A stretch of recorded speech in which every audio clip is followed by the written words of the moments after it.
In the first technique taken last night, it is said that to abide in loneliness is to minimize relationship. But on previous occasions you said that one should maximize the relationship with limitless expansion. Do either. Either expand yourself so much that nothing remains unrelated to you. You will disappear. Or be so totally alone that nothing remains related to you. You will disappear. You are in the middle. When something is related and something is not related. When someone is a friend and someone is an enemy. When someone belongs to you and someone doesn't belong. When there is a choice. You are in the middle. Move to either extreme. Either become related to everyone. Everything that exists. You will disappear. It is so tremendous a phenomenon to be related to everything. You cannot exist. It will flood you. Your ego is so narrow, it can exist only with few relationships. And that too against something, otherwise it cannot exist. If you are friendly to everything that is in the world, you will disappear. You can be friendly. And if you want to exist as an ego, you must be inimical also to someone. You must love someone and must hate. Then you can exist. Between these two contradictions, the ego can exist. Either love everything that is, and you will disappear, or hate, and you will disappear. They look contradictory, they are not. Because the technique is the same.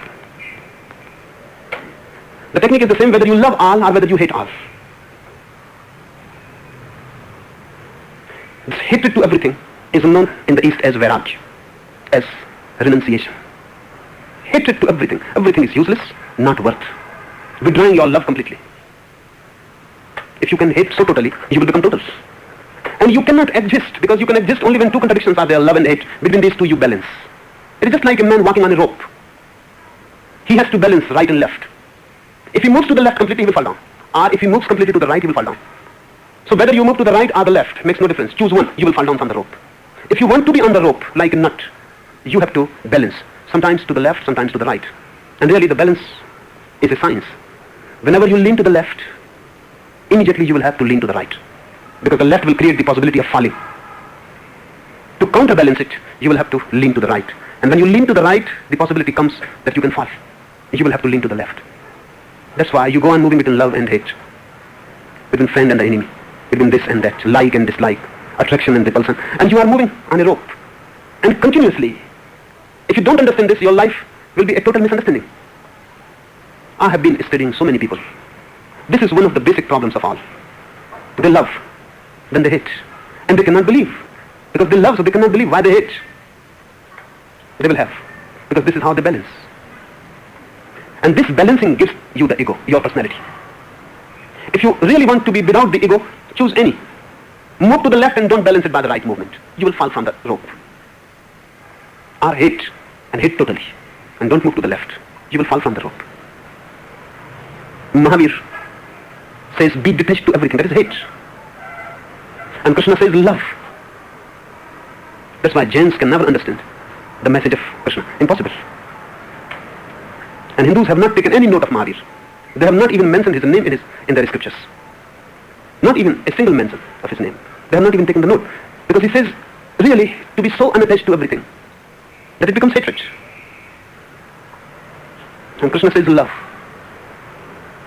And love so deeply that hate falls completely from your mind. But both are the same. They look contradictory to you. They are not. Either you lean to the left or to the right. It makes no difference. You will fall to the ground. You will not be on the rope, that is certain. And that rope is the ego or the world, the sansar. And you are balancing yourself. Many people love me. And I know sooner or later they will balance. So they hate. When they hate, they get disturbed. They should not get disturbed.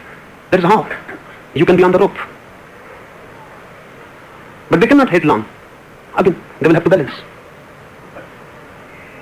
In the morning you love, in the evening you hate, in the morning you love again.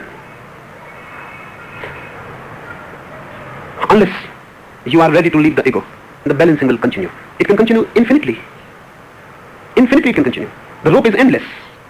But once you get fed up of the whole game that this is nonsense, balancing each time with hate, then with love, and each time moving to the opposite direction again and again, this is nonsense. Then move to one, either love or hate, and drop from the rope. And once you drop from the rope, you are enlightened. The balance is sansar, the world. Fourth question. Man has an inherent longing to enter into the womb. Kindly explain whether man's lust for sexual act, penetration, symbolizes his inherent longing for this later. Yes. It is part of it.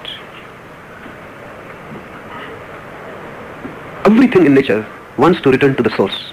This is one of the laws.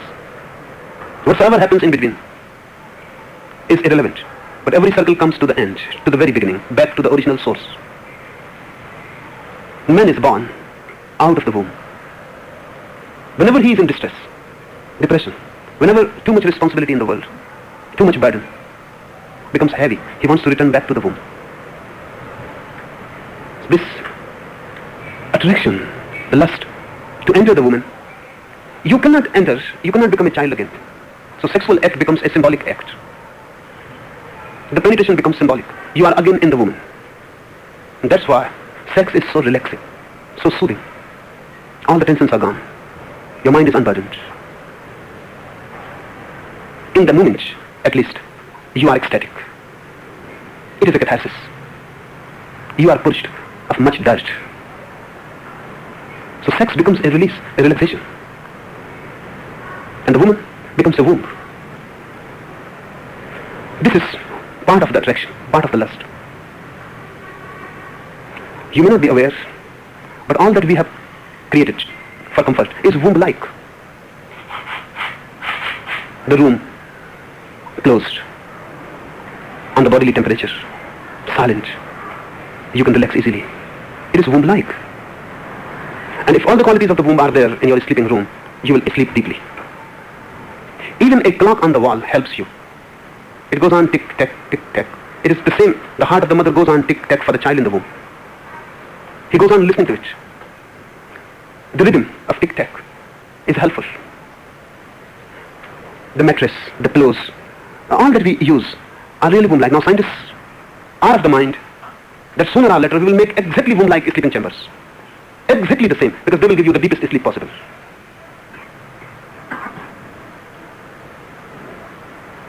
The ultimate conception also of nirvana is womb-like. In the womb, the child is so free of all responsibilities. He never comes to know any desire. Because before the desire is there, it is fulfilled. That's what Hindus call kalpavriksha. There are trees in heaven under which you sit. A desire comes to your mind, immediately it is fulfilled. And there is no gap, no time gap between desire, demand and supply. There is no time gap. The desire is there and it is fulfilled.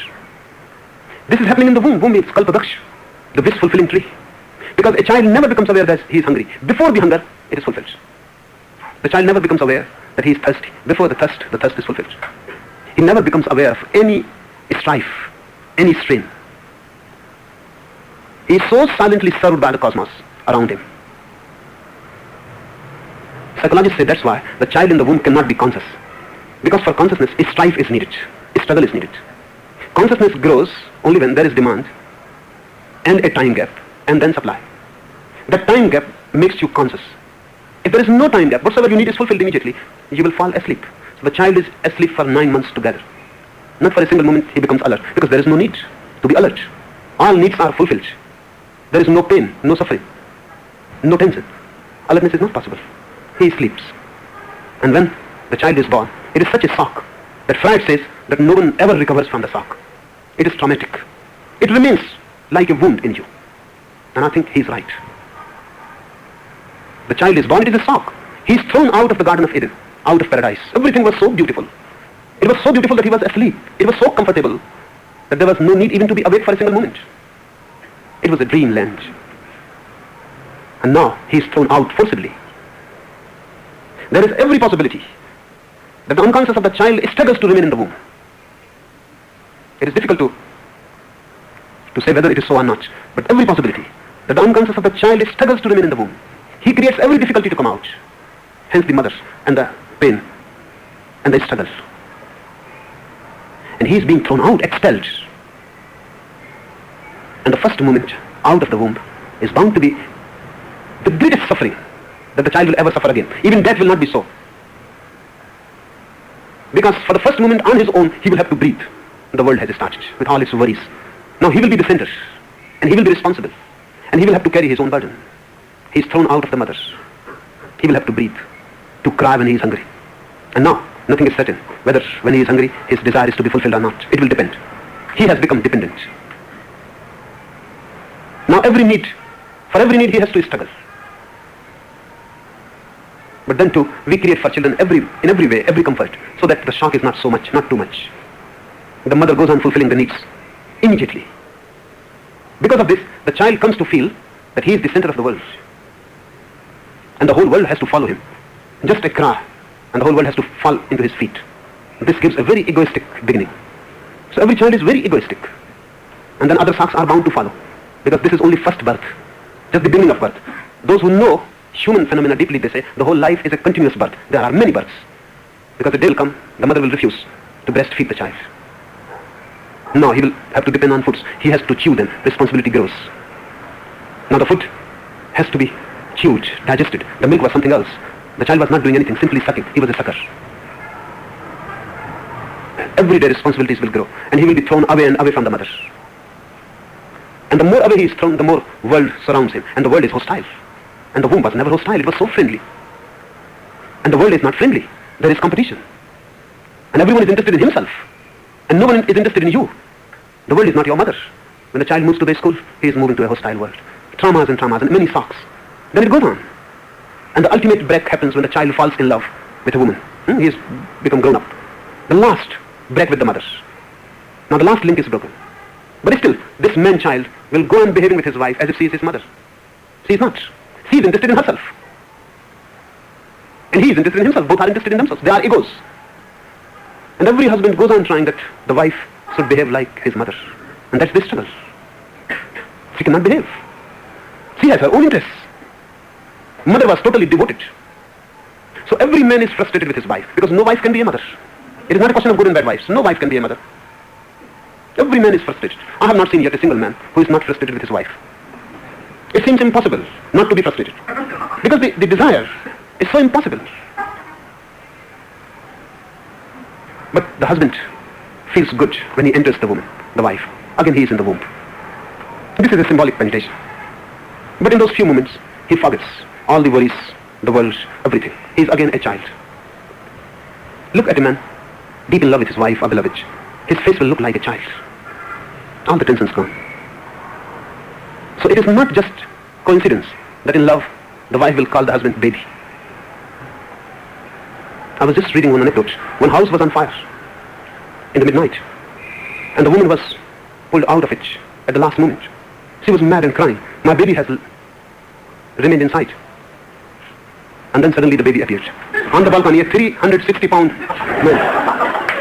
And he said, "Don't get worried. I'm alive and I'm coming." So the whole crowd was wondering, what is the matter? But they were deep in love. Just lying together. And the man was a baby in that moment. In any way, mind is seeking a womb-like state again. But you cannot enter the womb, even in sexual act. You just seem to be. The only possibility to enter the womb again is not physical. It is psychological. Or on deeper layers is spiritual. If you can be one with the cosmos, you will be in the womb again. And this is something which cannot be taken away from you. When the whole existence becomes a mother. So to me, those religions who have said that their God is not a father but a mother are more scientific. Those who have called their God father are not so scientific. Because father is not very essential a thing. It is just accidental. Father has not always existed. The word mother is very, very old than father. Even the word uncle is older than father. Because just 5,000 years back, there was no marriage. Groups lived together. So the child knew his mother. He couldn't know who is his father. So all the male members of the group were uncles. Uncle is older word than father. And all the male, because there was no certainty who is the father. So they all were uncles. Father is a later arrival. When one male dominated the woman and pushed away all the males, father came into being. And it is not certain whether it is going to remain. Because the family is dispersing. And it is not something eternal, just institutional. The father seems to go. It cannot. In the future, for father there is no hope. He will drop. Uncles will become again important. Mother is basic. Father is social. Can be discarded. It depends on the institution, on the way society thinks. But mother cannot be discarded. So those religions who think God as the mother are really deeper. And when you enter God the mother and become one with it, you have entered the eternal womb. Now there will be no pain. Now there will be no suffering. Now you will never be thrown out of it. The last question. You had said, we are concerned with threads with the essence. But whom do you mean by we are? Because as we are concerned with beats, with events. We live in events. When I say that we are concerned with threads, with the essence, with the foundational, the real, I don't mean by we, you. You as you are. No. But you as you can be. Yes. You are double. And that which you are right now is not the real. Just a false thing. Just an image which can be discarded easily. And the real you, which can be known only when all the masks are thrown away. So when I say we are concerned with the thread, I include you in your reality. Not as egos, but as souls. You are two. The one as you appear to be, and the one as you are. The appearance is concerned with events. It is concerned with beats, the superficial. The inner that you are is not concerned with events. It is not concerned with time at all. It is concerned with the eternal. I will tell you one story of Buddha's past life, when he was not a Buddha. But one man has become enlightened. And in that life Buddha was as ignorant as anyone. He heard about the enlightened man. So he went to touch his feet and to have a darshan. He touched the feet of the enlightened one. And when he was arising back, he was amazed. He saw the enlightened man touching his feet. So he said, what you are doing? I am ignorant, unenlightened, a sinner. You are enlightened, the purest light I have ever seen. Why you should touch my feet? I have come to touch your feet. Why you should touch my feet? And the enlightened one laughed and said, but I am not touching your feet. I am touching the feet of the essential, of the soul that is hidden within you. And that is already enlightened. You may know it later on. But when you know, remember, one day you will come to know about the reality before which I have bowed down. You don't know it right now, your own treasure, you don't know right now. But I know my treasure, and the moment I have known my treasure, I have known everybody else's treasure. The enlightened one said to Buddha that the moment I became enlightened, I have known the essential reality of all. You can go on deluding yourself, but that is up to you. But I can penetrate and I can see the purest light within you. Remember me when you realize it. And when Buddha became enlightened in the next life, he told his disciples that I didn't understand what that awakened one was saying. It was a mystery. But now I can see what he meant. Now the appearance has gone. And whatsoever I am now, I was that moment also. He must have brought to this. So when I say we, I include you in your possibility, but not in your appearance. Your appearance is just a dream. But you are not aware of it, because if you become aware that you are dreaming, the dream has ceased. You are not aware of the real you. If you become aware, the appearance will disappear. But I am aware. So you can understand my difficulty. Because I see you as enlightened ones. You are already that. Just playing the game of being ignorant. Just trying to deceive yourself.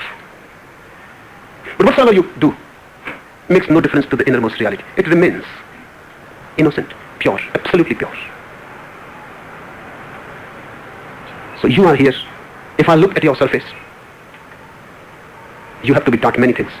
But if I look to your inner, there is no need to teach you anything. There is no need to do anything. That's what I mean when I say we are concerned with the thread, the essence, not with the beats, the events, the outs. Remember this someday when you become enlightened. Then you will know what was my meaning when I said we, and who was included. It is certain you are not included as you are here, just before me. The appearance, no. But as you have always been, and as you always will be, when this curtain is thrown away, when these clouds disappear, and the sun rises, I can see the sun behind the clouds. You are so much identified with the clouds, you cannot even believe me. If I say that you are already enlightened, how can you believe me? You will say, I must be deceiving you, are playing a trick. This is the truth. But truth is difficult to be understood. And you have to travel long before you come to yourselves. You have to travel long before you realize that your home is the goal. That you have been always in the place where you wanted to reach. Enough? Volume 2, The Book of the Secrets, a new commentary. Discourse number 31, given in Bombay, India. A life without is a cyclone, a constant turmoil, conflict, a struggle. But it is only on the surface so. Just like as it is on the surface of the ocean.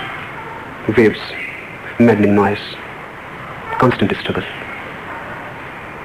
But this is not all life. Deep there is a center also. Soundless, silent. No conflict, no struggle. In the center, life is a noiseless flow, relaxed. A river moving, with no struggle, with no fight, no violence. That inner center is the search. You can get identified with the surface, with the outer, and then anxiety, anguish follows. This is what has happened to everyone. We are identified with the surface and the struggle that goes on there. The surface is bound to be disturbed. Nothing is wrong in it. And if you can be rooted in the center, the disturbance on the surface will become beautiful. It will have a beauty of its own. If you can be silent within, then all the sounds without become musical. Then nothing is wrong in it. It becomes a play. But if you don't know the inner core, the silent center, if you are totally identified with the surface, then you will go mad.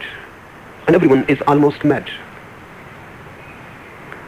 All religious techniques of yoga, meditation, Zen, are basically to help you to be again in contact with the center, to move within, to forget the periphery, to leave the periphery for a time being, and relax into your own being so deeply that the outer disappears completely and only the inner remains.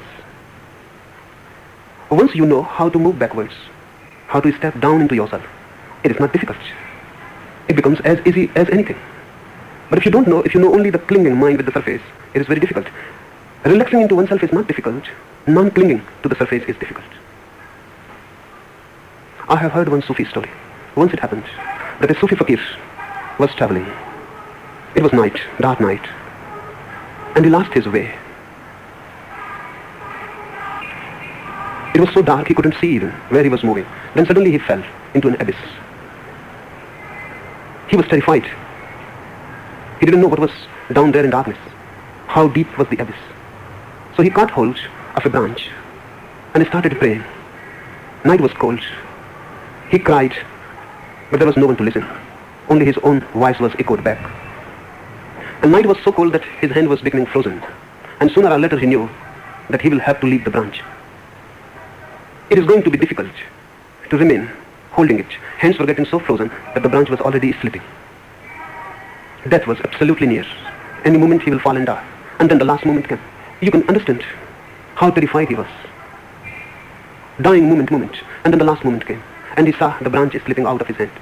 And the hands were so frozen that there was no way. So he had to fall. But the moment he fell, he started dancing. There was no abyss. He was on clear ground. But the whole night he suffered. This is the situation. You go on clinging with the surface, afraid that if you leave the surface, you will be lost. Really, clinging to the surface, you are lost. But deep down there is darkness. And you cannot see any ground. You cannot see anything else than the surface. All these techniques are to make you courageous, strong, adventurous, so that you can leave the holes and fall within yourself. That which looks like abyss, dark, bottomless, is the very ground of your being. Once you leave the surface, the periphery, you will be centered. This centering is the aim. Once you are centered, you can move to the periphery, but you will be totally different. The quality of your consciousness would have changed altogether. Then you can move to the periphery, but you will be never be the periphery again. You will remain the center. And remaining center at the periphery is beautiful. Then you can enjoy it. It will become a beautiful play. Then there is no conflict. It is a game. Then it will not create tensions within you. And there will be no anguish and no anxiety around it. And any moment it becomes too much, heavy on you, you can go back to the original source. You can have a dip. You will be fresh, rejuvenated. You can move to the periphery again. Once you know the way, and the way is not long. You are not going anywhere else than your own self. It is not long. It is just near. The only barrier is you are holding to the periphery, afraid that if you leave it, you will be lost. The fear is just like as if you are going to die. Moving to the inner center is a death. Death in the sense that your identity with the periphery will die. And a new image, a new feeling of your being will arise. So if, in a single word, we want to say what Tantra techniques are, we can say they are a deep relaxation into oneself. A total relaxation into oneself. You are always tense. That is the holding, the clinging. You are never relaxed. Never in a state of let go. You are always doing something. That doing is the problem. You are never in a state of non-doing, where things are happening. You are just there, not doing anything. The breathing comes in and goes out. The blood circulates. The body is alive and throbbing. and the breeze blows, and the whole world goes on spinning around. And you are not doing anything. You are not a doer. You are simply relaxed, and things are happening. When things are happening and you are not a doer, you are totally relaxed. When you are a doer and things are not happening, but are being manipulated by you, you are tense. You relax partially while you sleep, but it is not total. Because even in your sleep, you go on manipulating. Even in your sleep, you don't allow everything to happen. See a man sleeping, you will see him very tense. His whole body will be tense. See a small child sleeping, he is really relaxed. Or an animal, a cat. A cat is relaxed. You are not relaxed even while asleep. Tense, struggling, moving, fighting with something. On your face, tensions are there. In dream, you may be fighting, protecting. You may be repeating the same that you were doing while you were awake. Repeating as an inner drama. But you are not relaxed. You are not in a deep let go. That's why even sleep is becoming more and more difficult. And psychologists say that soon the day will come when no one, if the same trend goes on and on, no one will be naturally able to sleep. Sleep would have to be chemically produced. No one will be able to naturally fall into sleep. The day is not very far. Already you are on the way towards it. Even while asleep, you are only partially asleep, partially relaxed. Meditation is the deepest sleep. Total relaxation plus something more. You are totally relaxed and yet alert. The awareness is there. Total sleep with awareness is meditation. Fully alert, things are happening. But you are not resisting, not fighting, not doing. The doer is not there. The doer has gone into sleep. Only a witness is there. A non-doer alertness is there. Then nothing can disturb you. If you know how to relax, nothing can disturb you. If you don't know how to relax, everything will disturb you. I say everything. It is not really something that disturbs you. Everything is just an excuse. You are almost always ready to be disturbed. If this thing will not disturb, then something else, but you will get disturbed. You are ready, you have a tendency to be disturbed. If all the causes are withdrawn from you, even then you will get disturbed. You will find some cause, you will create some cause. If nothing is coming from without, you will create something within, some thought, some idea, and you will get disturbed. You need excuses. Once you know how to relax, nothing can disturb you.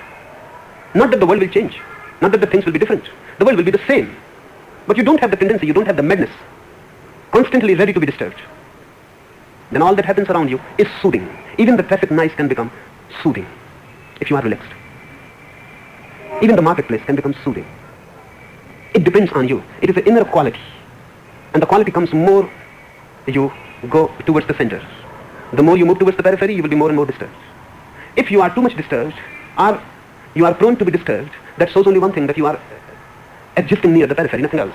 Simply this. It is an indication that you have made your abode near the surface. And this is a false abode. Because your real home is in the center. The very center of your being. Now we will enter the technique. First technique. In any easy position, gradually pervade an area between the armpits into great peace. A very simple matter, but works miraculously. Try it, and anyone can try it. There is no danger. In an easy position, the first thing is to be in a relaxed position. Easy. Whatsoever is easy to you. So don't try some particular posture or asana. Buddha sits in a particular posture. It is easy for him. It can also become easy for you if you practice it for a time being. But in the very beginning, it will not be easy for you. And there is no need to practice it. Any posture that comes easy to you right now, start from that. Don't struggle with the posture. You can sit in a chair, in an easy chair, and relax. The only thing is, your body must be in a relaxed state. So just close your eyes and feel all over the body. Start from the legs, feeling whether there is some tension. If you feel somewhere is tension, do one thing. Make it more tense. First, if you feel that just in the leg, right leg, there is tension, then make that tension as intense as possible. Bring it to a peak and then suddenly relax. So you can feel how relaxation settles there. Then go all over the body. Just finding if there is some tension somewhere. Wherever you feel the tension, make it more. Because it is easy to relax it when it is intense. Just in a mid state, it is very difficult because you cannot feel it. It is easy to move from one extreme to another. Very easy. Because the very extreme creates the situation to move to the other. So if you feel some tensions on your face, then strain all the face muscles as much as possible. Create tension and bring it to a peak. Bring it to a point where you feel now no more is possible. Then suddenly relax. So see that all parts of the body, all limbs are relaxed. And be particular about the face muscles because they carry 90% tensions. and the whole body only 10%. Because all your tensions go in the mind, and the face becomes the storage. So strain your face as much as possible. Don't be shy about it. Make it as intensely in anguish, anxiety, and then suddenly relax. Do it for 5 minutes so you can feel now the whole body, every limb is relaxed. This is easy posture for you. You can do it lying on the bed also. You can do it sitting. Whatsoever you feel is easy for you. In any easy position, gradually pervade an area between the armpits into great peace. The second thing, when you feel that the body has come to an easy posture, and don't make much fuss about it. Don't make much fuss about it. Just feel that the body is relaxed. Then forget the body. Because really remembering the body is a start of tension. So that's why I say don't make much fuss about it. Relax it and forget it. Forgetting is relaxation. Because whenever you remember too much, that very remembering brings attention to the body. You may not have observed, but you can try a very easy experiment. Just put your hand on your pulse and count. And then close your eyes, bring your attention to your pulse for 5 minutes and then count. Now the pulse will be running faster because the attention for 5 minutes gives tension to it. So really whenever a doctor counts your pulse, it is never exactly the real. It is always more than it was there before the doctor started counting it. Because whenever the doctor takes your hand in his hand, you have become alert. And if the doctor is a lady doctor, you will be more alert. And it will go faster. So whenever a lady doctor counts your pulse, reduce it by 10. Then it is exactly your pulse. 10 counts per minute will be more. Whenever you bring your consciousness to any part of the body, that part becomes tense. You become tense when someone observes you. The whole body becomes tense. When you are alone, you are different. When someone enters in the room, you are not the same.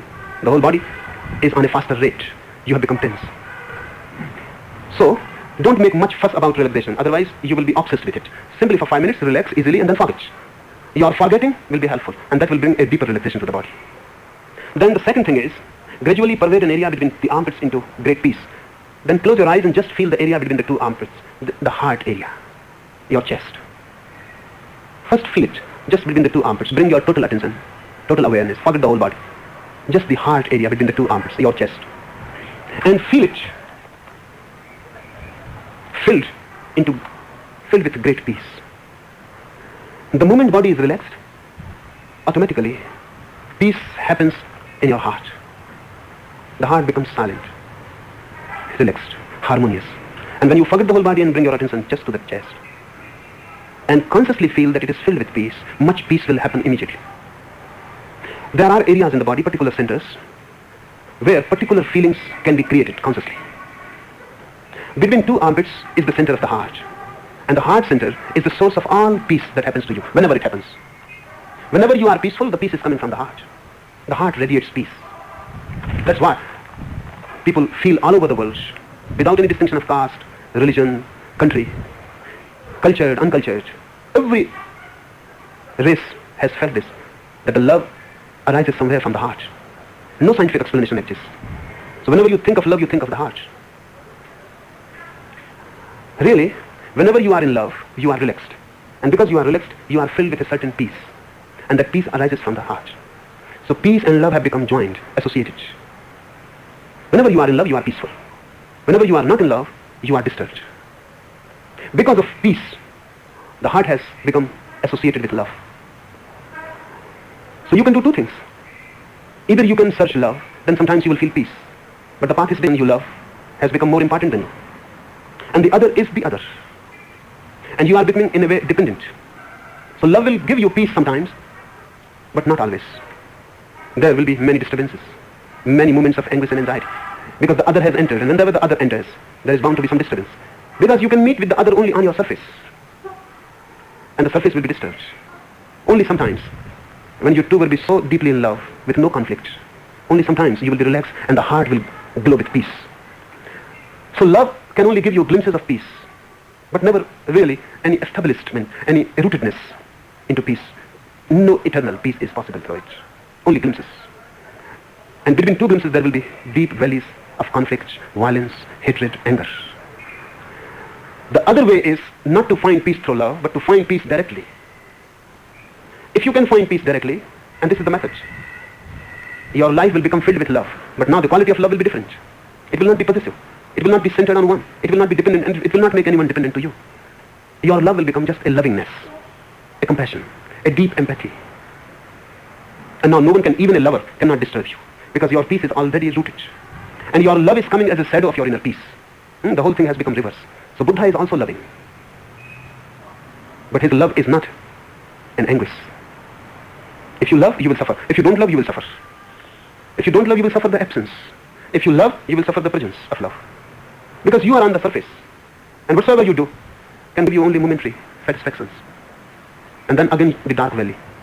First be established in peace on your own. Then you are independent. Then love is not your need. Then you will never feel in love that you are imprisoned.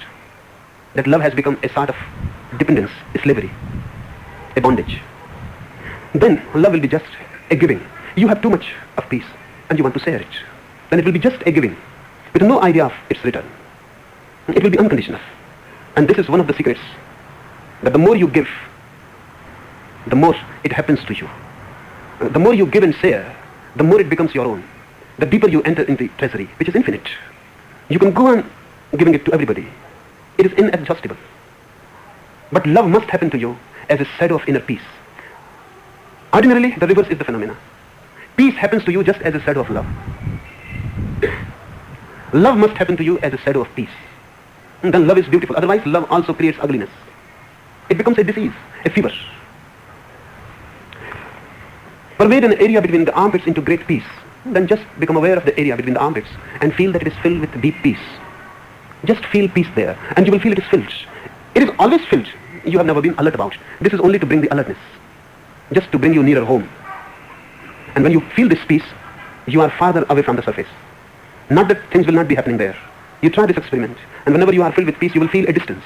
The noise is coming from the street, but there is great distance now, a great space. It happens, but it brings no disturbance. Rather, it deepens your silence. And this is the miracle.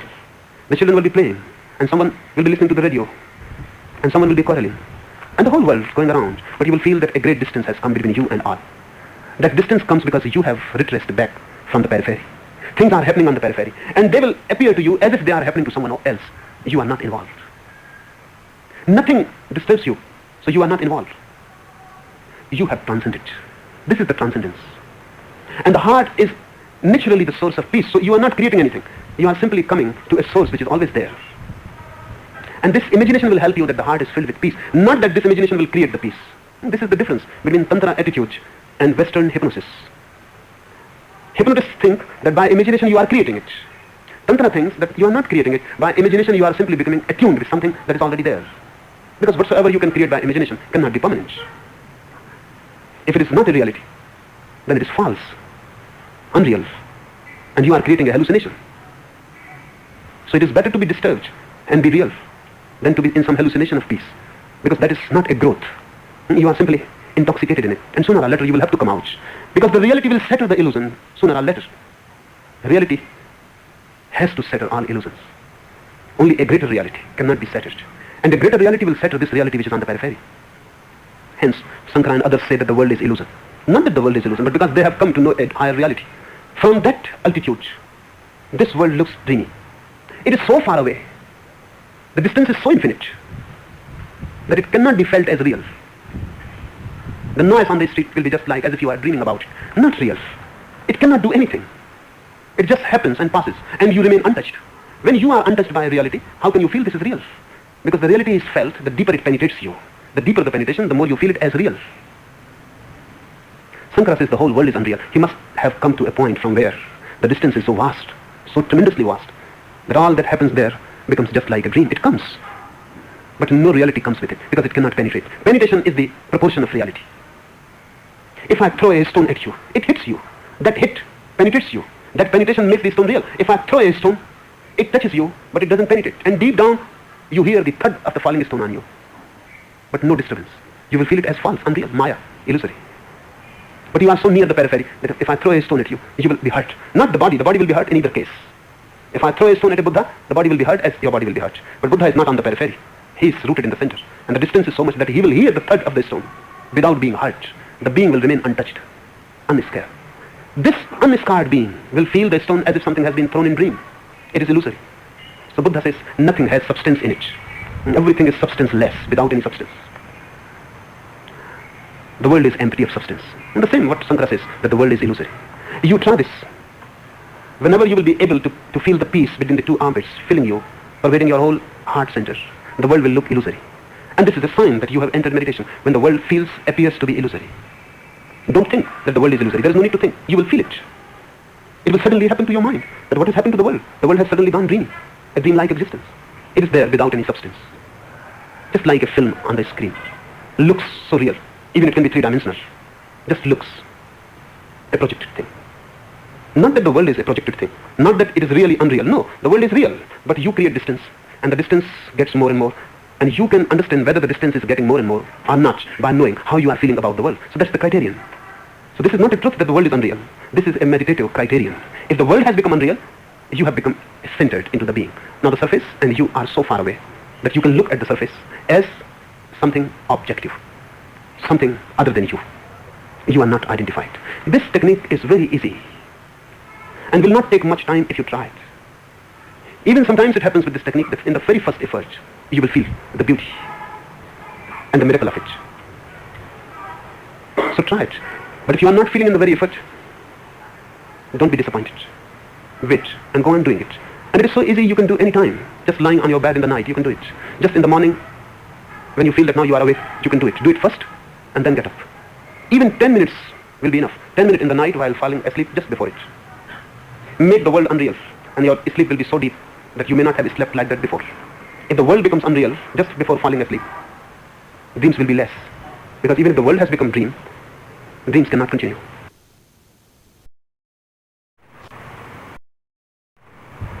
And if the world is unreal, you are totally relaxed.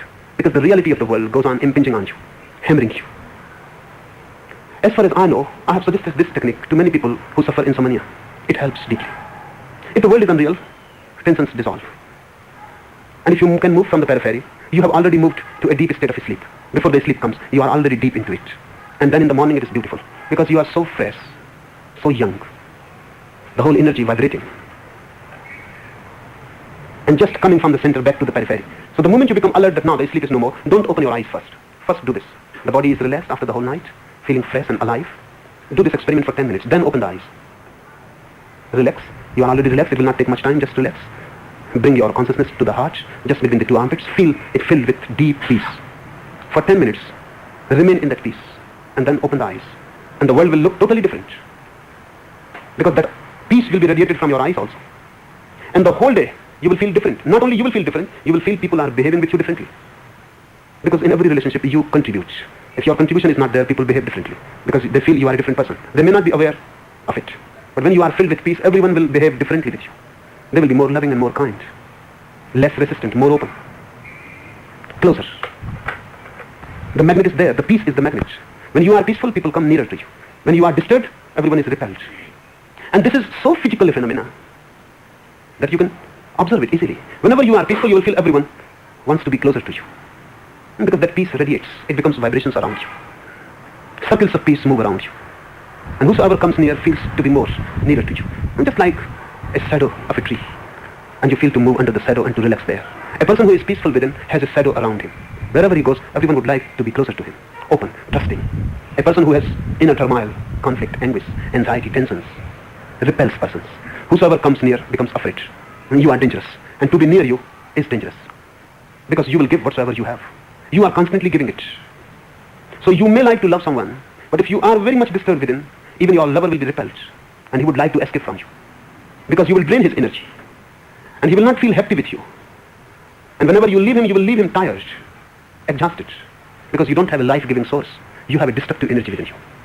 So not only you will feel that you are different, others will also feel around you are different. The whole lifestyle can change if you move a little closer to the center. And the whole outlook. And the whole outcome. If you are peaceful, the whole world becomes peaceful to you. It is just a reflection. Whatsoever you are is reflected all over. Everyone becomes a mirror. Second technique. Feel yourself as pervading all directions, far, near. Tantra and yoga both think that your narrowness is the problem. You have made yourself so narrow, so tightly narrow. That's why you feel always in bondage. The bondage is not coming from anywhere else. The bondage is coming from your narrow mind. And it goes on being narrower and narrower. And you are so confined. That confinedness gives you a feeling of bondage. You have an infinite soul, an infinite being. That infinite being feels imprisoned. So whatsoever you do, you feel everywhere limitations. Wherever you move, a point comes, a cul-de-sac. You cannot move beyond it. Everywhere you feel there is a boundary. There is no open sky to fly. But that boundary is created by you. That boundary is your own creation. You have created it for certain reasons. For security, safety. You have created a boundary. And the narrower the boundary, you feel more secure. If you have a very big boundary, you cannot watch all over it. You cannot be everywhere, alert, watching. It becomes vulnerable. Narrower the boundary, you can watch it. You can remain closed. You are not vulnerable. You feel safe. The safety, security has created the boundary. But then you feel bondage. And this is how the mind is paradoxical. You go on asking for more safety and you go on asking for more freedom. Both cannot be together. If you want freedom, you will have to lose safety, security. And in any case, the safety is just illusory. It is not really there. Because death is going to happen. Whatsoever you do, you are going to die. All your safety, security is just a facet. Nothing will help. But afraid of insecurity, you create boundaries. You create big walls around you. And then the open sky is closed. And then you suffer. And then you say, where is the open sky? And I want freedom and I want to move. But these boundaries you have created. So first thing to remember, before you can do this technique really, otherwise it will not be possible to do it. With your boundaries intact, you cannot do it. Unless you withdraw creating boundaries, unless you stop creating boundaries, you will not be able to feel this or do this. Pervading everywhere, reaching far and near. No boundaries, becoming infinite, with the infinite space, becoming one. This will be impossible. With your mind, how can you feel it? How can you do it? So first you will have to withdraw, doing certain things. The first thing is, if you are too much concerned about security and safety, then remain in bondage.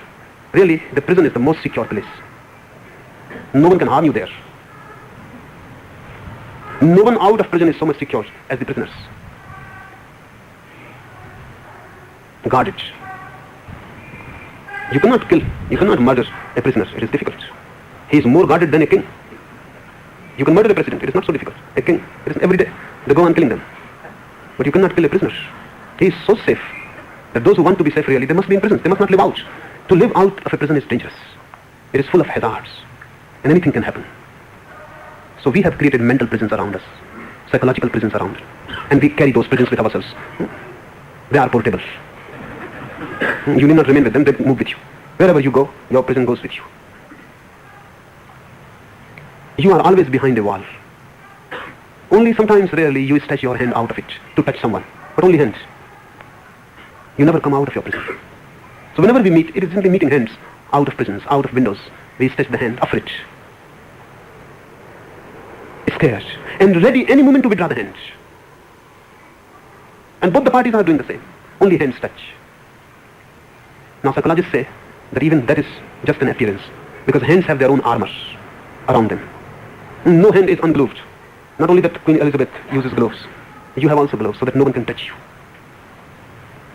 Or even when someone touches, there is only hand dead. You are already withdrawn, afraid.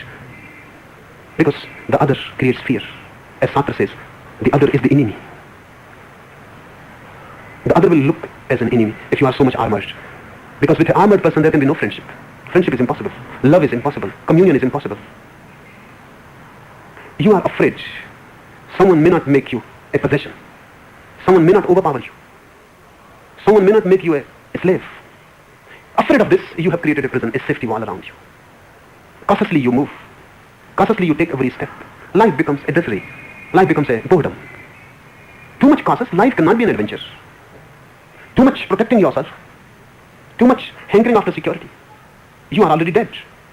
So remember one basic law. Life is insecurity. Life is insecurity. And if you are ready to live in insecurity, only then you will be alive. Insecurity is freedom. If you are ready to be insecure, constantly insecure, you will be free. And freedom is the door to the divine. Afraid, you create a prison, you become dead, more and more dead. And then you call, where is God? And then you question, where is life? What life means? Where is bliss? Life is there waiting for you. But you have to meet it on its own terms. You cannot have your own terms. Life has its own terms. And the basic term is remain insecure. Nothing can be done about it. You can only create an illusion, and in that illusion you can waste your life. Nothing can be done about it. Whatsoever you do is just a deception. You fall in love, then you become afraid. This woman can leave you any moment, or this man can leave you. The fear enters immediately. You were never afraid when you were not in love. Now you are in love. Life has entered. Insecurity has entered with it. One who never loves anybody is never afraid that anyone will leave him. The whole world can leave him. He is not afraid. You cannot harm him. He is secure. The moment you love someone, insecurity has entered because life has entered. And with life, death has entered. The moment you love, you have become afraid. This person can die. This person can leave. This person can love somebody else. Now, to make secure, you must start doing something. You must get married. So, a legal bondage.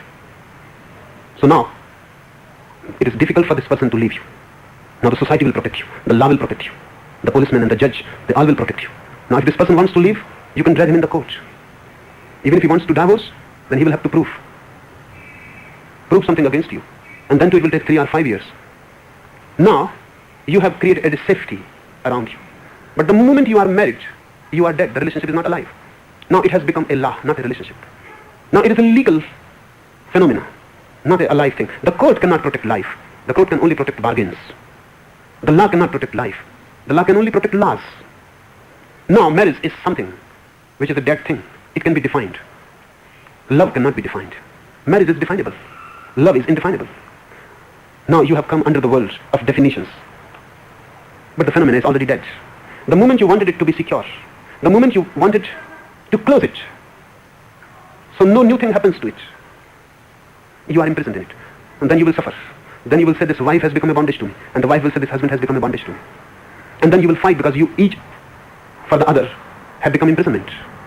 No, you will fight. Now love has disappeared. Only conflict is there. This is what happens for the hankering of security. And this has happened in everything. Remember it as basic that life is insecure. This is the very nature of it. So when love is there, suffer the fear that the beloved can leave you. But don't create security. Then love will grow. The beloved can die and you cannot do anything. But that will not kill love. Only security can kill. Love will grow more. Really, if man was immortal, love would be impossible. Think, if man was immortal, I say love would be impossible. It will be difficult to love anybody if you were immortals. It will be so dangerous to fall in love. Death is there. And life is just like a dewdrop on a trembling leaf. Any moment, the breeze comes and the dewdrop will fall and disappear. Life is just a wavering. Because of that wavering, because of that movement, and death is always there. It gives intensity to love. Love is possible only because there is death. Love becomes intense because there is death. Think, if you know that your beloved is going to die the next moment, all meanness will go, all conflict will go. And this one moment will become eternity. And you will be so much loved that your whole being will be poured into it. But you know the beloved is going to live. There is no hurry. You can fight and you can postpone loving later on. If life is eternal, you are immortal in the body. You cannot love. Hindus have a beautiful myth. They say in heaven, where Indra rules, Indra is the king of heaven, there is no love. There are beautiful girls, more beautiful than the earth, and deities. And they make sex, but there is no love. Because they are immortal. So it is recorded, one of the beautiful Indian stories, that Urvasi, the chief of the heavenly girls, asked permission of Indra to move for a few days to earth to love a man.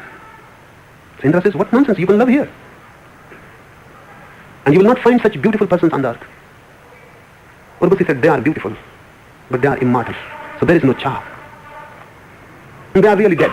They are really dead because there is no death to make them alive. They will be always there. They cannot die, so how they can be alive? And that aliveness is just against death. A man is alive because death is there constantly fighting. Against the background of death, life exists. So Urvasi said, give me permission to move to the earth. I want to love someone. She came down, the permission was given. She fell in love with Pururva, one young man.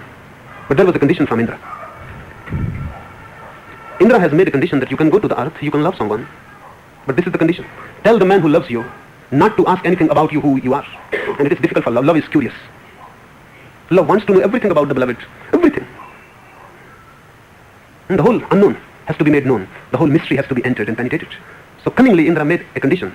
Urvasi couldn't understand the craftiness of it. She said, okay, I will tell the lover that don't be curious about me, don't ask who I am. And if he asks, immediately I will leave him. And I will come back. So she said to Purva that don't ever ask anything about me, who I am. The moment you will ask, I will have to leave earth. Even then love is curious. And because of this, Purva must have become more curious who she is. He will not sleep. He will go on looking at Urvasi, who she is. And such a beautiful woman, made of dreamy stuff, doesn't look earthly, doesn't look substantial, comes from somewhere else, some unknown dimension. He became more and more curious, but he became more and more afraid also, because he will leave. He became so afraid that in the night when he will sleep, he will take a fragment of her sari in his hand, because he is not confident about himself. Any moment he can ask, the question is always there. Even in sleep he can ask, and Urvasi has said, you cannot even sleep, you cannot ask, who are you? So he sleeps with a part of her sari in his hand. But one night he couldn't contain, and he thought, now she loves him so much, she will not leave. And he asked, and Urvasi had to disappear. Only a fragment of her sari remained in Purva's hand, and it is said he is still searching for her at that point. In heaven, love cannot be made, because there is no life really. Life exists here on earth where death exists. Whenever you make anything secure, life disappears. Remain insecure. That is the very quality of life itself. Nothing can be done about it. And it is beautiful. Think, if your body is immortal, it will be ugly. And you will start finding ways and means how to commit suicide. And if it is impossible, against the law, you will suffer so much you cannot even imagine.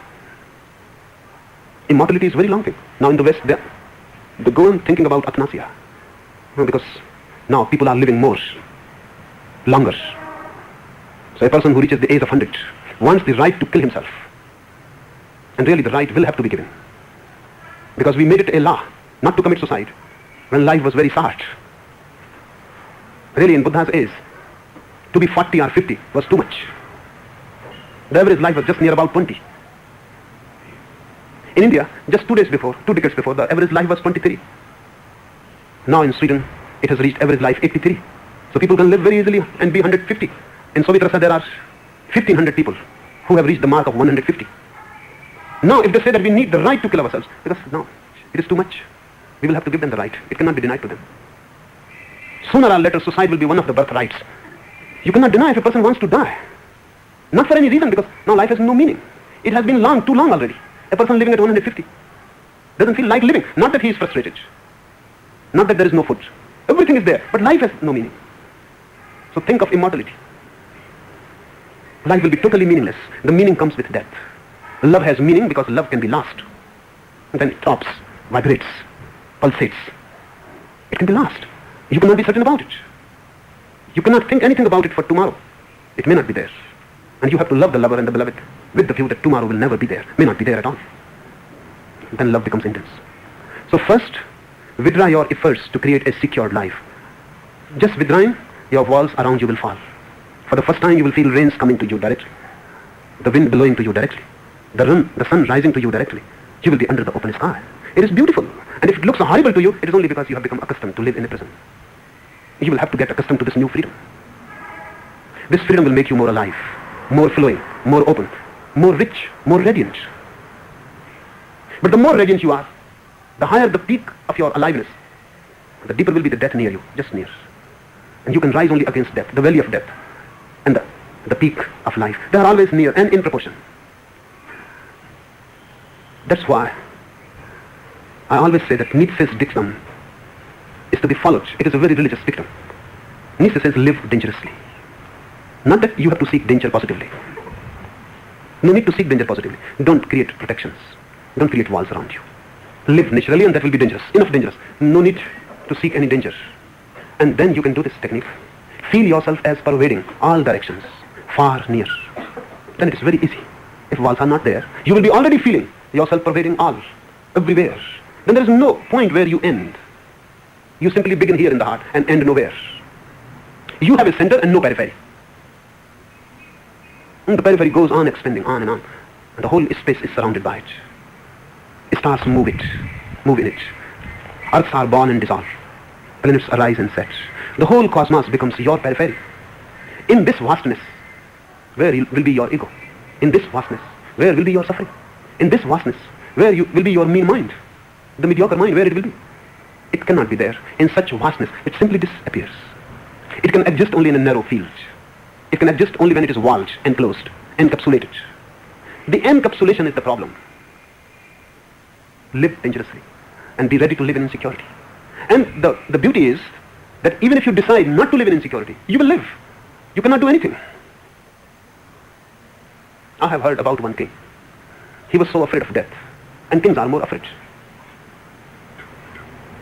They are more afraid because they have exploited so many people, pushed, crushed, manipulated so many people.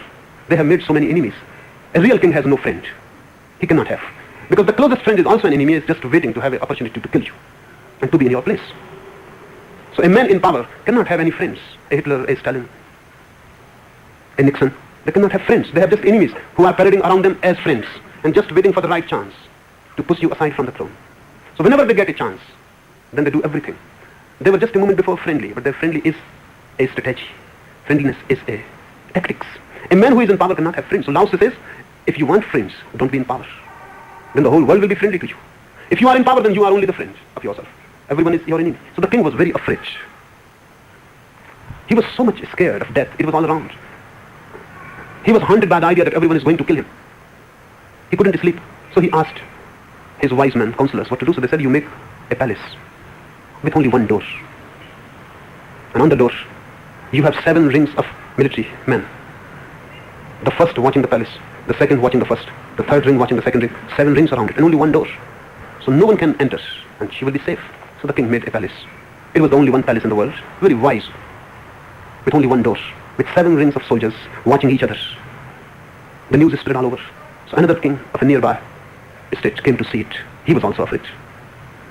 And the news reached that your neighbor has made such a secured palace that it is impossible to kill him. So the king came. He appreciated the idea very much. Only one door. Every safety. No danger. And while he was appreciating on the door, a beggar started laughing, just sitting on the corner of the street. So the king, the owner of the palace, asked the beggar, why are you laughing? He said, I am laughing. You have made only one error. Go inside and close this door also. This door is dangerous. Somebody can enter it. A door means that somebody can enter it. And if nobody enters, at least death will enter. So you do one thing. Go inside and let this door be also closed. Then you will be safety. Even death cannot enter. So the king said, but that means I am already dead if I close this door also. So the beggar says, you are already 99% dead. Only this much alive, this door. And that is the only danger, this much alive. Leave this much aliveness also. And everyone doing in his own way, just creating a palace around him where nothing can enter. And he can remain there in peace. But you are already dead. And peace happens only to those who are alive. Peace is not a dead thing.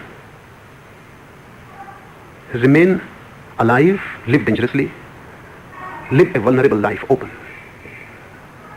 So everything can happen to you. And let everything happen. The more things happen to you, the richer you will be.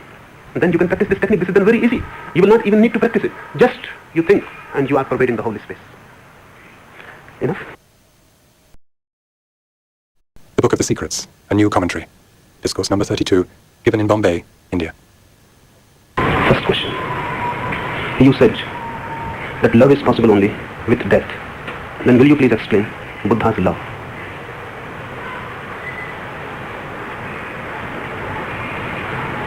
Love to an ignorant person is always part of hate.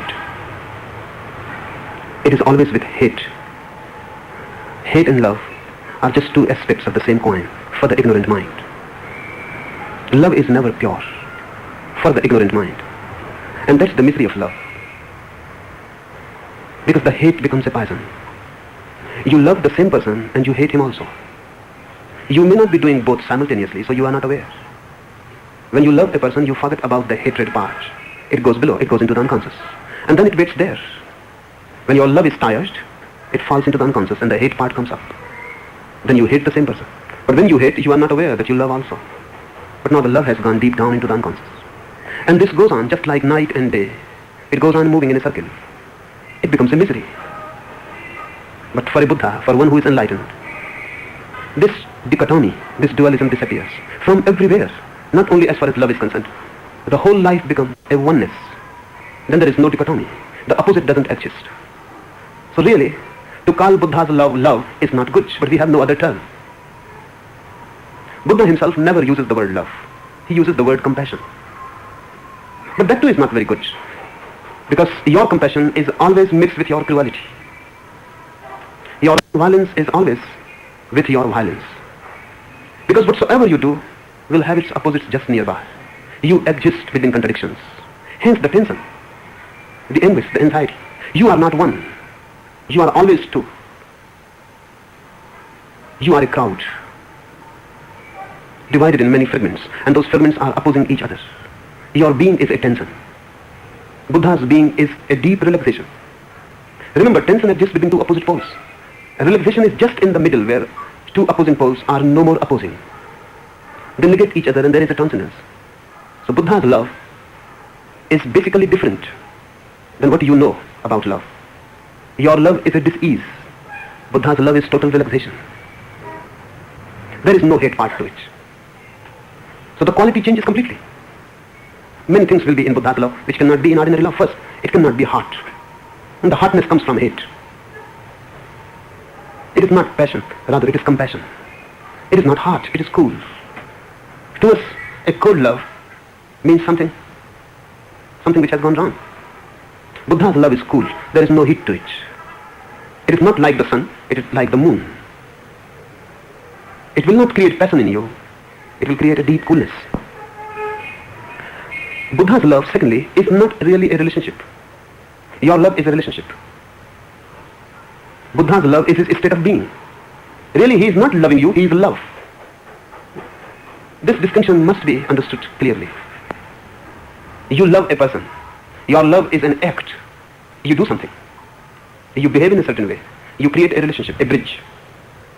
Buddha's love is just his being. It is how he is. He is not loving towards you. He is just love. Flower is there in the garden and you pass by and the perfume comes to you. Not that the flower is sending its perfume to you especially. When there was no one passing, the perfume was there. And if no one passes ever, the perfume will be there. When your lover is not with you, when your beloved is not with you, love has disappeared, the perfume is not there. It is an effort on your part. It is not your simple being. You have to do something to bring it out. When no one is there, Buddha is sitting alone under his Bodhi tree. He is a lover then too. And that looks absurd. He is a lover then too. There is no one to be loved, but he is a lover. This being a lover is his state. And because it is a state, it is never a tension. Buddha cannot be tired of his love. You will get tired. Because it is something you are doing. So lovers get tired of each other. If there is too much of love, they get tired. They need gaps, intervals to recoup. If you are 24 hours with your lover, you will get fed up. Because it is too much attention. 24 hours doing something. Buddha is not doing something. He is not tired of his love. That is his very being. Just as if he is breathing. You are never tired of breathing.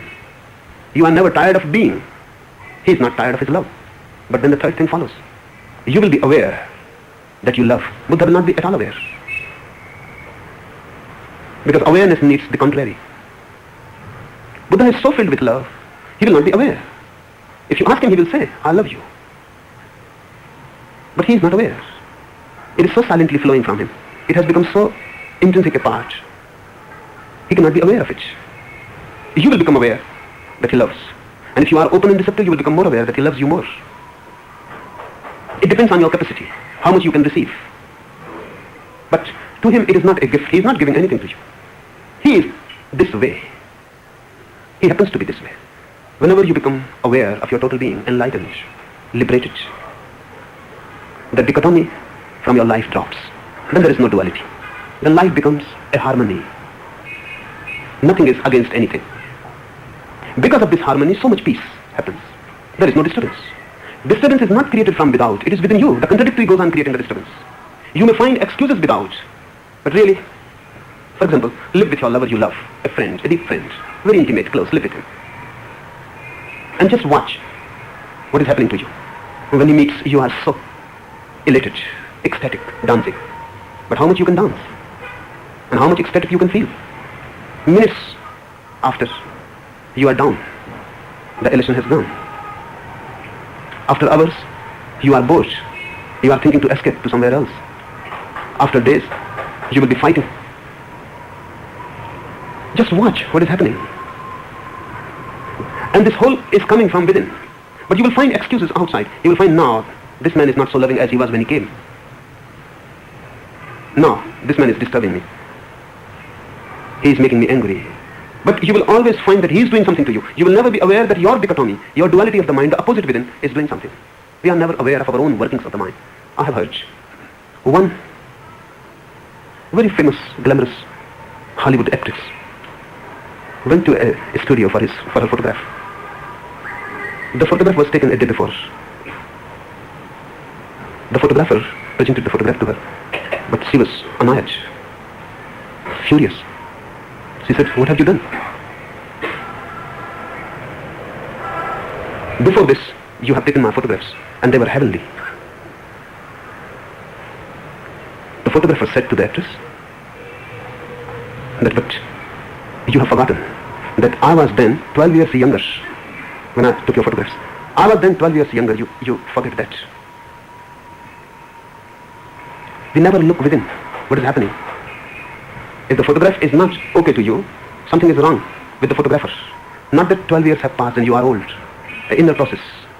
And the photographer is not concerned at all. But the photographer must have been a very wise man. He says, "You forget that I was 12 years younger then." Buddha's love is totally different, but we don't have any other word. And the best that we have is love. But these things, if you can remember, then the quality changes completely. And note one thing. Think about it deeply. If Buddha is your lover, will you be satisfied? You will not be. Because you will feel it is cold. There is no passion in it. You will feel that he loves you as he loves all. You are nothing special. You will feel that his love is not a gift. He is this way. That's why he is loving. You will feel his love so natural that you will not be satisfied with it. Think inside. You cannot be satisfied with a love which is without hate. And you cannot be satisfied with the love which is with hate. This is the problem. Either way you will be unsatisfied. If love is with hate, you will be unsatisfied. Always ill. Because the hate part will disturb you. If love is without hate, you will feel it is cold. And it is happening to Buddha so naturally that even if you were not there, it will be happening. So it is nothing special for you. So your ego will feel unsatisfied. And this is my feeling. If you have a Buddha and a non-Buddha to choose as your lovers, you will choose the non-Buddha. Because you can understand the language. The non-Buddha is at least just like you. You will be fighting, you will be quarreling. The whole thing will be just a mess, a mad mess. But still you will choose a non-Buddha. Because Buddha will be so hard. And you cannot understand the way Buddha's love is unless you rise. With a non-Buddha, with an ignorant person, you need not transform yourself. You remain the same. He is not a challenge. Really, just the contrary happens to lovers. When two lovers meet and they fall in love, they both try to convince each other that they are very high. They bring the best that is in them out. They appear to be on the peaks. But this is with very arduous effort. You cannot remain on this peak. So when you start settling down, you come back down to the earth. So lovers are always frustrated with each other because they thought the other was just divine. And when they settle, then everything becomes just mundane, just ordinary. So they think the other was deceiving. No, he was not deceiving. He was just presenting himself in his best colors. And that's all. He was not deceiving anybody. He was not consciously doing anything. He was just presenting himself in his best colors. And the same was done by the others. But you cannot go on presenting yourself for long because it becomes arduous, difficult, heavy. So you come down. When two lovers settle, when they start to take each other for granted, and then they appear very mean, very mediocre, very ordinary, just the opposite as they appeared before.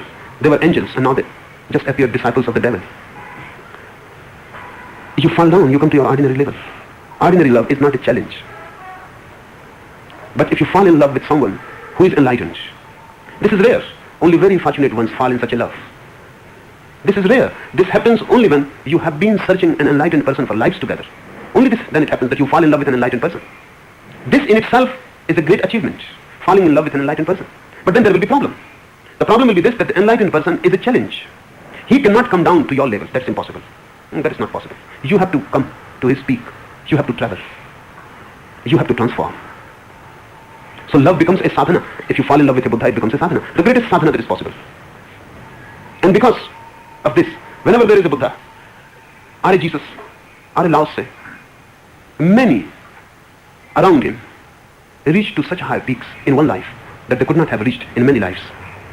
But the secret is if they can fall in love. Because it is not unimaginable. It is imaginable. You may have been in the time of Buddha. You must have been somewhere. Buddha might have passed through your village or town. And you may not have even heard him. You may not have seen him. Because even to hear a Buddha, to see a Buddha, to come near to him, a certain love is needed. A certain search is needed on your part.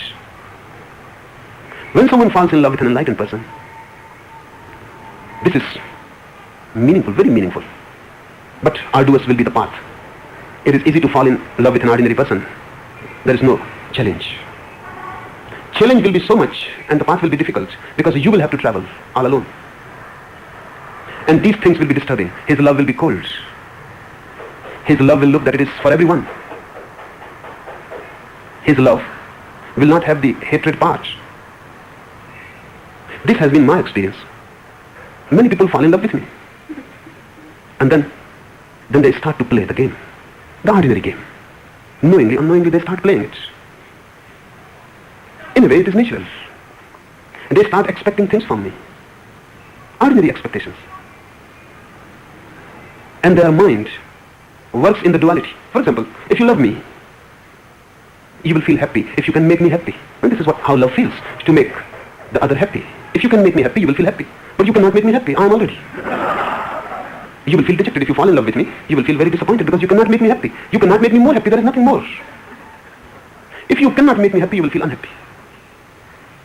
And then you will try to make me unhappy.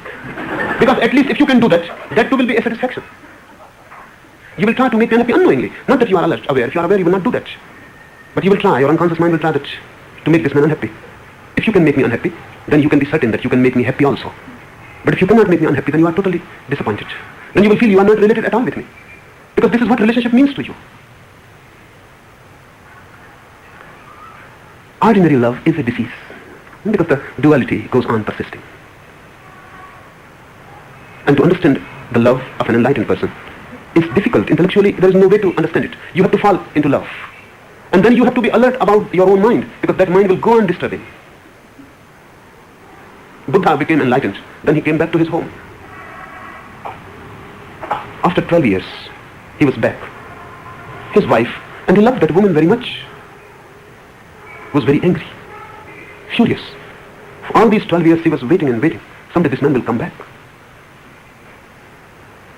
And she had much revenge in her mind.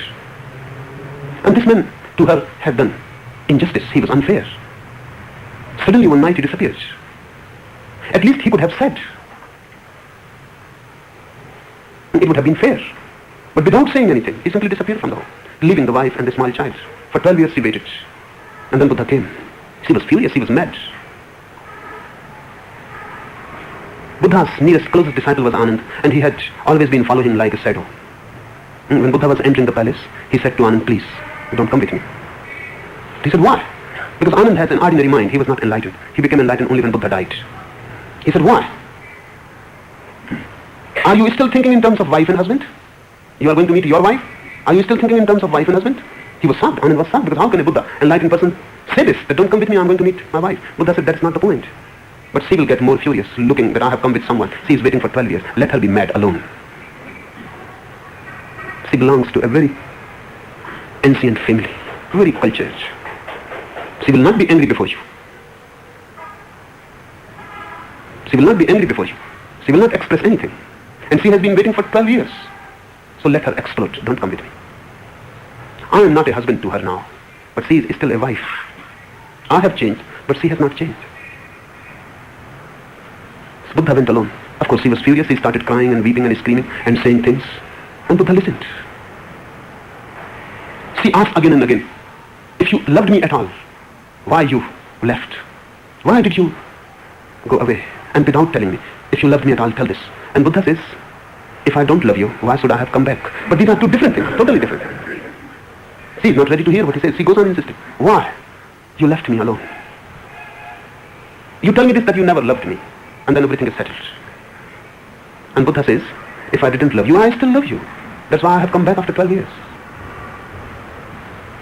But this love is different. She is angry and Buddha is not angry. If he was also angry, She will understand. When she was screaming and weeping and crying, if he was also angry and could have beaten her, she would understand. Everything was okay. He was the old man. The 12 years would have disappeared completely. They would have loved again. There was no problem. But he was silently standing, and she was mad, and she was alone mad. And he was smiling. And this was too much. What type of love is this?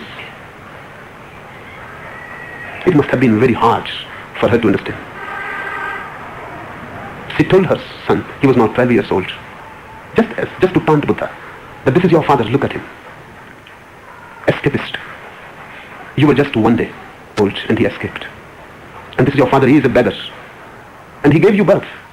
Now ask about the heritage. Spread your hands before him, he is your father. Ask him what he has to give to you. She was taunting, she was angry, natural. And Buddha called Ananda, who was standing out, and said, Ananda, come and bring my begging bowl. The begging bowl was given to Buddha. He gave it to his son Rahul and said, this is my heritage. I initiate you into sannyas.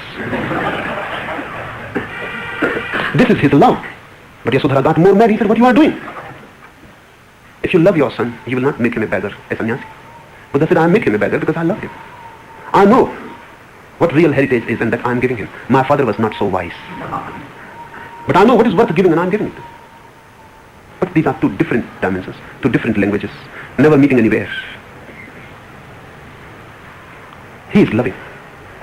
He must have loved his wife. That's why he came back. He must have loved his son. That's why he initiated him. But no father can understand this. When Buddha's father heard this old man, he was ill, he came running out and he said, what have you done? Are you bent upon to destroy my whole family? You escaped from the house, you were my only son. And now I am hoping on Rahul. He is your only son. And you have initiated him into sannyas. So my family is cut. Now there is no possibility for the future. What are you doing? Are you an enemy? And Buddha says, because I love my son, I'll give him what is worth giving. Neither your kingdom is significant, not your family and the tree is significant. It will make no difference to the world whether this tree goes on growing further or not.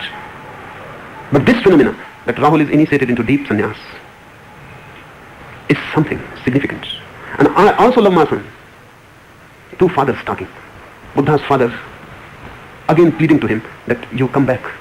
I'm your father, I'm old, I'm angry. You have disappointed me. But still I have the father's heart. I will forgive you. Come, my doors are open. Come back, throw this sannyas. Come back, my doors are open. This kingdom is yours. I'm waiting, I'm very old. But I have a deep love for you. I can forgive. This is also love. And then just there, another father, Gautama Buddha himself, giving initiation to his son to leave the world. That too is love. But both love are so different that it is not good to call them by one name, one word. But we don't have any. Second question, last night you said that love is alive because it is insecure. And marriage is dead because it is secure. But isn't it true that love in the spiritual depth becomes marriage? No, it never becomes a marriage. The deeper it goes, the more love it becomes, but never a marriage. By marriage I mean never an outer bond, never a legal sanction, never a social approval. And I say it never becomes a marriage because it is never secure. It remains love. It becomes more love, more and more. And the more it is, the more insecure. The security is not there. But if you love, you don't care about security at all. When you don't love only, then you care about security. When you love, the very moment is so much that you don't care about the next moment. You don't care about the future. What happens tomorrow is not your concern. What is happening right now is so much. It is too much. It is unbearably much. You don't care. Why security comes to the mind? It comes because of future. The present is not enough. You are afraid about the future. Really, you are not rooted in the present. You are not living the present. You are not enjoying it. It is not a bliss. The present is not a bliss. Then you hope for the future. And then you plan for the future. Then you want to make every security about the future. Love never wants to make any security. It is secure in itself. That's the point. It is so secure in itself, it never thinks about any security. What will happen to the future is not a concern at all. Because the future is going to grow out of the present. And if the present is so alive, so blissful, the future will grow out of it. Why worry about it? When the present is not a bliss, it is a misery. You are worried about the future. Then you want to make it secure, safe. But remember, no one can make anything secure. That is not in the nature of things. The future will remain insecure. You can do only one thing. Live the present more deeply. That's all you can do. And if any security happens through that, that is the only security. If it is not happening, it is not happening. Nothing can be done. But our mind works in a completely suicidal way. The more the present is miserable, the more you think about the future and to make it secure. The more you move into the future, the more the present will be miserable. Then you are moving in a vicious circle. This circle can be broken, and the only way to break it is live the present moment so deeply that this moment becomes the eternity in its depth. The future is going to be born out of it. It will take its own course. You need not worry about it. So I say, love never thinks of security, because love is so secured in itself.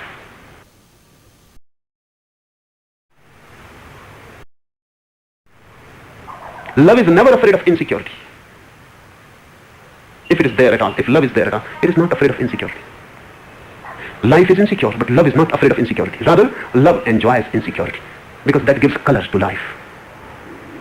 Changing seasons and moods. That gives tone. And that's beautiful. The changing life is beautiful because there is always something to discover. There is always something to encounter which is new.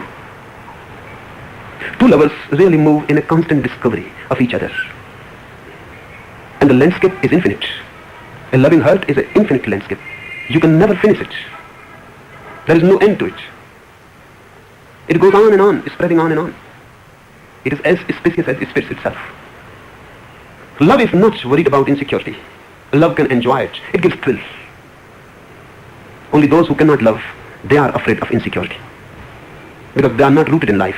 Those who cannot love, they are always securing life, and they waste their life just making it secure. And it is never secure. It cannot be. Security is the quality of death. Safety is quality of death. Life is insecure. Love is not afraid of it. Love is not afraid of life, insecurity. It is so grounded. When you are not grounded and you feel a cyclone is coming, you will be afraid. But if you are grounded, you will welcome the cyclone, because the passing cyclone will become an adventure. If you are rooted, it will become a challenge. To the very roots, you will be shaped by it. Every fiber will become alive. And when the cyclone has gone, you will not think that it was bad misfortune. You will feel it was fortunate, a blessing, because all the deadness has been taken away by the cyclone. All that was dead has moved with it, and all that was alive has become more alive. Look at the trees after the cyclone has gone. They are vibrating with life, pulsating with life, radiant, vital. Energy is flowing them, because the cyclone gives them an opportunity to feel their roots, to feel their groundedness. It was an opportunity to feel themselves. So one who is rooted in love is never afraid of anything. Whatsoever comes is beautiful. Changes, insecurity. Whatsoever happens is beautiful. But it never becomes a marriage. When I say it never becomes a marriage, I don't mean that lovers should not marry. But marriage should not become a substitute of love. It can only be the outer garb. It should not be the substitute. And it never becomes a marriage, because lovers never take each other for granted. And that's what I mean deeply psychologically. Lovers never take each other for granted. Once you start taking the other for granted, the other has become a thing. Now he is not a person. So marriage reduces the partners into things. Husband is a thing, wife is a thing. Predictable. Very predictable. I have been staying in many families all over this country, and I have come to know many wives and many husbands. They are not persons at all. They are predictable. Even this can be said, if the husband asserts a sentence, how the wife will react is predictable. And if the wife says something, how mechanically the husband will reply it is certain. They are playing the same role again and again.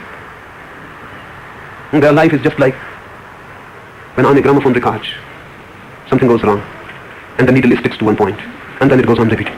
It is as predictable as that. You can say what is going on. Again and again the same. Husband and wife are stuck somewhere. They have become phonograph records, and then they go on repeating. That repetition creates boredom. I was staying in one family. The husband said to me, I have become afraid to be alone with my wife. Whenever someone else is there, we both are happy. We both are happy. He said to me, we cannot go even for a holiday without taking someone with us, because that someone gives something new. Otherwise, we know what is going to happen. It is so predictable that it is not worth. We know it already. Just as if you are reading the same book again and again and again. Lovers are not predictable. That is the insecurity. You don't know what is going to happen. And that is the beauty. You can be fresh and young and alive. But we want each other to make a thing, because a thing can be manipulated easily. And you need not be afraid of a thing. You know its whereabouts, its behaviors. You can plan beforehand what to do and what not to do. Marriage, by marriage I mean an arrangement in which two persons fall to the level of things. Love is not an arrangement. It is a moment-to-moment encounter. A life, of course, full of dangers. But life is so.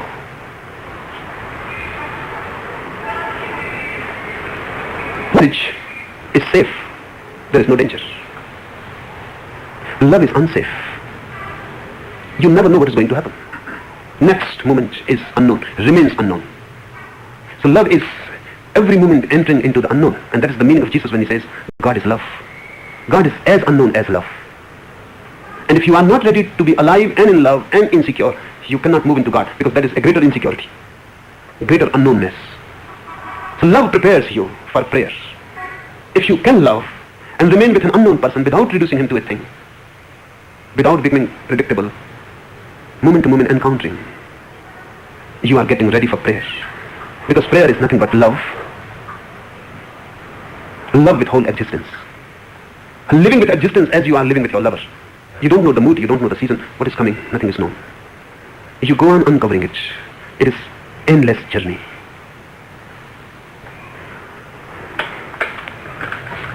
Third question, can one who is not enlightened live in total insecurity and not be anxious, depressed and miserable? Total insecurity and the capacity to live in it are synonymous with enlightenment. So one who is not enlightened cannot live in total insecurity. And one who cannot live in total insecurity cannot become enlightened. These are not two things, just two ways of saying the same thing. So don't wait that when you will become enlightened, you can live in insecurity. No, because then you will never become enlightened. Start living in insecurity. That is the way towards enlightenment. And don't think of total insecurity. Start from where you are. You cannot be total in anything as you are. But one has to make a start. And in the beginning, it will create anxiety.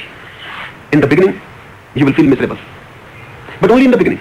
If you can pass the beginning, if you can tolerate the beginning, the misery will disappear and the anxiety will disappear. So the mechanism has to be understood. Why you feel anxiety when you feel insecure? Not because of insecurity, but because of the demand of security. When you feel insecure, you feel anxious. Anxiety arises. It is not arising because of insecurity. It is arising because of the demand to make life a security. If you start living insecure and don't demand security, as the demand goes, the anxiety will disappear. The demand is creating the anxiety. Insecurity is the very nature of life. It is insecure for a Buddha also, for a Jesus also it is insecure. But they are not anxious because they have accepted the fact. They have become mature enough to accept a reality. This is my definition of maturity and immaturity. I call a person immature who goes on fighting against reality for fictions and dreams. This man is immature. Maturity means coming to terms with reality, throwing away dreams and accepting the reality as it is. Buddha is mature. He accepts it is so. For example, death is there. An immature person goes on thinking that everyone may die, but I am not going to die. An immature person goes on thinking that by the time, before the time I die, something will be discovered, some medical elixir. I will not die. An immature person goes on thinking that it is not the rule. Of course, many have died, but in everything there are exceptions. I am the exception. Deep down, he goes on thinking. Whenever someone dies, you feel sympathetic. You feel that poor man, he has died. But it never comes to our mind that his death is your death also. No, you bypass. You just don't touch such delicate matters. One goes on thinking that something or other will save you. Some mantra, some miracle maker guru. Something will be there and you will be saved. You are living in stories, children's stories. A mature person is one who looks at the fact and accepts that life and death, they are together. Death is not the end, it is the very peak of life. It is not something like accident which happens to life. It is something which grows in the very heart of life. It grows and comes to a peak. So he accepts. Then there is no fear of death. He accepts security is not possible. You can create a facet. You can have a bank balance. You can donate much money to have some security in heaven. You can do everything. But deep down you know nothing is really security. The bank can cheat you. And no one knows the priest is not a cheat. The greatest cheat, no one knows. They write letters. In India, there is a Mohammedan sect. Their head priest writes letters to God. You donate a particular amount of money and he will write a letter. The letter will be put with you in your tomb, in your grave. It will be put with you. So you can produce the letter. The money goes to the priest, the letter goes with you. But nothing is secure. A mature person comes to terms with reality. He accepts as it is. He doesn't demand. He is not a demander. He doesn't say it should be so. He looks at the fact and says it is so. This coming to terms with reality will make you impossible to be miserable, because misery comes when you demand. Really, misery is just an indication that you are moving against reality, nothing else. And reality cannot be changed by you. You will have to be changed by reality. You will have to come to terms. You will have to yield. This is what is the meaning of surrender. You will have to yield. The reality cannot yield. The reality is as it is. Unless you yield, you will suffer. The misery is created by you because you go on fighting. It is just as if the current of a river is flowing towards the sea and you are trying to swim up current. So you feel the river is against you. The river is not against you. It has not even heard about you. It doesn't know you at all. The river is simply flowing to the sea. It is the river's nature to flow to the sea, to move to the sea and to fall there. You are trying to move upstream. And there may be some foolish fellows standing on the bank who go on inspiring you that you are doing well. Don't be worried. Sooner or later the river will have to yield. You are simply great. Go on doing. Those who are great, they have won over the river. There are always foolish people who go on giving you inspiration, giving you more enthusiasm.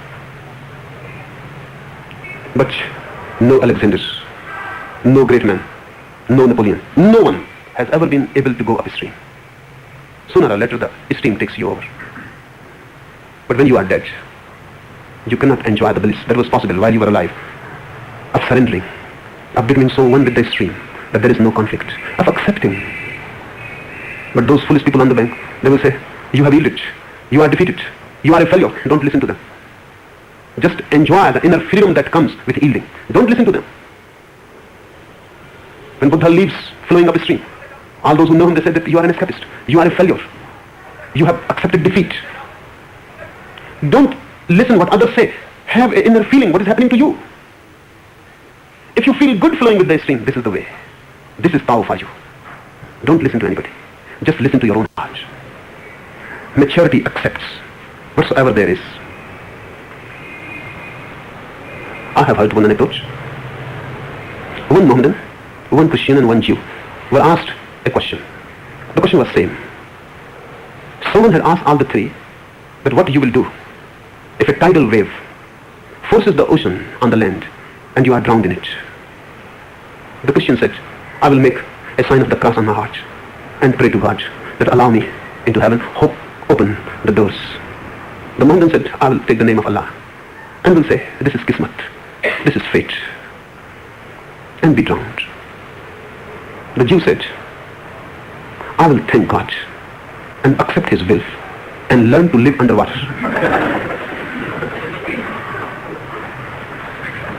This has to be done. One has to accept the will of existence, the will of universe, and to learn how to live in it. This is the whole art. A mature person accepts whatsoever is here, doesn't demand, doesn't ask for any heaven. The Christian was doing, he was asking, open the doors of heaven. But he is not also a pessimist who simply accepts and is drowned. The Mohammedan was doing that. He accepts, welcomes rather, and says, this is the will. Now I must learn how to live in the water. This is God's will. Accept the reality as it is and learn how to live in it with a yielding heart, with a surrendered ego. The last question. You said yesterday that life exists with death. Then please explain what is the need of transcendence. That is the need. There is the need. Life exists with death. If you can understand this, you have transcended. You accept life, you don't accept death. Or do you? You accept life, you reject death. And because of that, you are always in trouble. You are in trouble because death is part of life. When you accept life, death is there, going to be there. And you reject death. When you reject death, you have rejected life also, because they are not two. So you will be in trouble. Either accept the whole or reject the whole. That is transcendence. And there are two ways of transcending. Either accept both, life and death together, or reject both, life and death together. And you have transcended. These are the two ways, the negative and the positive. The negative says reject both. The positive says accept both. But the emphasis is that both should be there, whether rejected or accepted. When both are there, they negate each other. Just like minus and plus, they negate each other. And when they are not, you have transcended. You are either attached to life or sometimes you are attached to death. But you never accept both. I come across many people who are so much dejected about life that they have started to think about committing suicide. First they are attached to life, then life frustrates. Not that life frustrates, attachment frustrates, but they think life is frustrating. So they become attached to death. Now they start thinking how to destroy, how to commit suicide, how to die. But the attachment is there. Previously it was with life, now it is with death. So a person who is attached to life and a person who is attached to death are not different. Attachment is there. That attachment is the problem. Accept both. Just think what will happen if you accept both, life and death. Immediately a silence comes to the mind because they each other negate. Life and death both disappear when you accept them. And you are transcended. You have gone beyond. I reject both. Both are the same. Transcendence means going beyond duality. Attachment means remaining within duality, attached to one against the other. When you accept both or reject both, attachment falls. Your tie is unlocked. Suddenly you float into a third dimension of being, where neither life is nor death. That is nirvana. That is moksha. Where both the dualities are not, but oneness, isness is. And unless you transcend, you will be always in misery. You can change your attachment from this to that, but you will be in misery. Attachment creates misery. Rejection also creates misery. So whatsoever you choose, it is up to you. If you choose a positive path, just like Krishna, he says accept both. Or you can choose a path like Buddha, who says reject both. But do something with both together. Transcendence follows immediately. Even if you think there will be transcendence, and if you can do it in real life, a new being is born. That being doesn't belong to this earth of duality. That being belongs to an unknown realm, the realm of nirvana. Enough?